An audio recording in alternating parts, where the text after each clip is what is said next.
Friends, जैसे मैंने बताया पिछली वीडियो में आपको कि देवशयनी एकादशी 29 जून 2023 को है, लेकिन इस बार भगवान विष्णु का चातुर्मास 5 माह का होगा। आइए जानते हैं कैसे। यानी कि भगवान विष्णु 4 मास की अपेक्षा 5 मास तक सोते रहेंगे। आषाढ़ माह के शुक्ल पक्ष की एकादशी को देवशयनी या हरिशयनी एकादशी कहते हैं, जो कि 29 जून 2023 को बृहस्पतिवार को है। इस दिन श्री हरि विष्णु की पूजा करने से कई गुना अधिक फल की प्राप्ति होती है। देवशयनी एकादशी के दिन से ही जगत के पालनहार भगवान विष्णु का निद्रा काल शुरू हो जाता है, यानी इसी दिन से चतुर्मास की शुरुआत होती है। चतुर्मास शुरू होने के बाद से सारे शुभ कार्य और मांगलिक कार्यों पर रोक लग जाती है। आइए जानते हैं कि 5 मास का कैसे होगा चातुर्मास। देवशयनी एकादशी से 4 माह तक भगवान विष्णु देव उत्थानी एकादशी तक के लिए योग निद्रा में चले जाएंगे। फिर वे देव उठनी एकादशी को योग निद्रा से बाहर आएंगी, तब चातुर्मास का समापन होगा। देव उठनी एकादशी 23 नवंबर को है। इस तरह से चातुर्मास 30 जून से लगेगा और 23 नवंबर को समाप्त हो जाएगा। इस बार श्रावण पुरुषोत्तम मास होने की वजह से 2 माह तक है, इसलिए चातुर्मास की अवधि 5 माह होगी। इस दौरान सभी मांगलिक कार्य बंद रहेंगे। हिंदू धर्म में चातुर्मास का बहुत अधिक महत्व माना जाता है। चातुर्मास की शुरुआत आषाढ़ मास से शुरू होती है और कार्तिकीय एकादशी के दिन समाप्त होती है।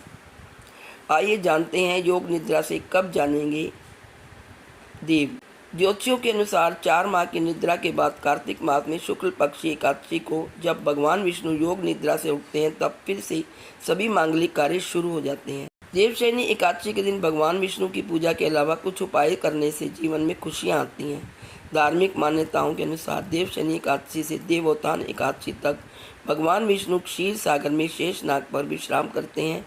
इन 4 महीनों में सभी मांगलिक कार्यों पर रोक लग जाती है। आइए जानते हैं चातुर्मास में कौन से कार्य करने वर्जित हैं।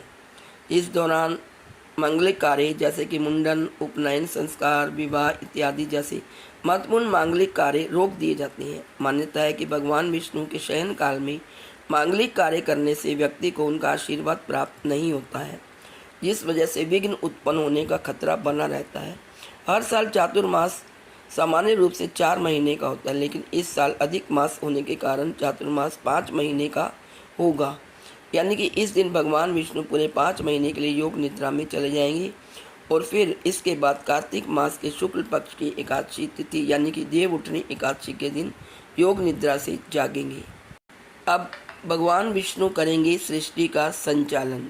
ज्योतिषियों के अनुसार, धार्मिक मान्यताओं के अनुसार भगवान विष्णु के विश्राम करने से सृष्टि का संचालन भगवान शिव करते हैं। इस दौरान सभी तरह के धार्मिक अनुष्ठान किए जाते हैं, बस विवाह समेत अनेक मंगल कार्य नहीं होते। इस दौरान भगवान का अधिक से अधिक ध्यान करना चाहिए। ज्योतिषियों के अनुसार चातुर्मास का हिंदू धर्म में विशेष महत्व है, तो 5 महीने शहनाई नहीं बजेगी, यानी कि कोई भी शुभ कार्य विवाह नहीं किया जाता। ज्योतिषियों ने बताया कि इस साल 29 जून को देवशयनी एकादशी, 23 नवंबर को देव उठनी एकादशी रहेगी, इसलिए चातुर्मास 148 दिनों का रहेगा। इन दिनों भगवान विष्णु योग निद्रा में रहेंगे। पौराणिक मान्यताओं के अनुसार इस अवधि में सृष्टि को संभालने और काम का संचालन जिम्मा भगवान भोलेनाथ के पास रहेगा। पाताल में रहते हैं भगवान।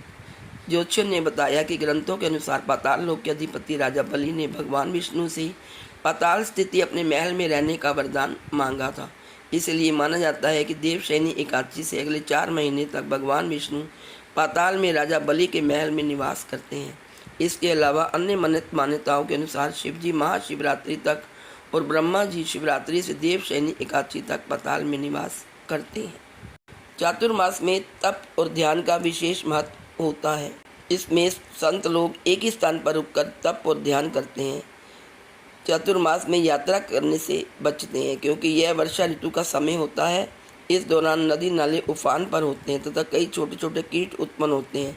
इस समय में विहार करने से इन छोटे छोटे कीटों को नुकसान होने की संभावना रहती है। इन दिनों में शिवजी और विष्णु जी की पूजा करनी चाहिए। चातुर्मास के दौरान भगवान विष्णु और शिवजी का अभिषेक करना चाहिए। विष्णु जी को तुलसी तो शिवजी को बेलपत्र चढ़ाने चाहिए। साथ ही ओम विष्णवे नमः और ओम नमः शिवाय मंत्र का जाप करना चाहिए। इन दिनों में भगवत कथा सुनने का विशेष महत्व है। साथ ही ज़रूरतमंद लोगों को धन और अनाज का दान करना चाहिए। खान पान का भी विशेष ध्यान रखना चाहिए। चातुर्मास की शुरुआत में बारिश का मौसम रहता है। इस कारण बादलों की वजह से सूर्य की रोशनी हम तक नहीं पहुंच पाती। सूर्य की रोशनी के बिना हमारी पाचन शक्ति कमज़ोर हो जाती है। ऐसी स्थिति में खान पान का विशेष ध्यान रखना चाहिए। खाने में ऐसी चीज़ें शामिल करें जो हमें जल्दी से पच सकें, वरना पेट संबंधित बीमारियां हो सकती हैं। चतुर्मास की परंपरा क्या है, इसका भी हमें ध्यान रखना चाहिए। सावन से लेकर कार्तिक तक चलने वाले चतुर्मास में नियम संयम से रहने का विधान बताया गया है। इन दिनों में सुबह जल्दी उठकर योग, ध्यान और प्राणायाम किया जाता है। तामसिक भोजन नहीं करते और दिन में सोना भी नहीं चाहिए। इन 4 महीनों में रामायण, गीता और भगवत पुराण जैसे धार्मिक ग्रंथ पढ़ने चाहिए। भगवान शिव और विष्णु जी का अभिषेक करना चाहिए। पितरों के लिए श्राद्ध और देवी की उपासना करनी चाहिए। ज़रूरतमंद लोगों की सेवा करनी चाहिए। तो ये थी चातुर्मास में कुछ ध्यान देने योग्य बातें। आज इस वीडियो में इतना ही। नेक्स्ट वीडियो लेकर जल्दी आपके समक्ष उपस्थित होती। तब तक के लिए bye bye, take care. Please like, share and subscribe. Thank you.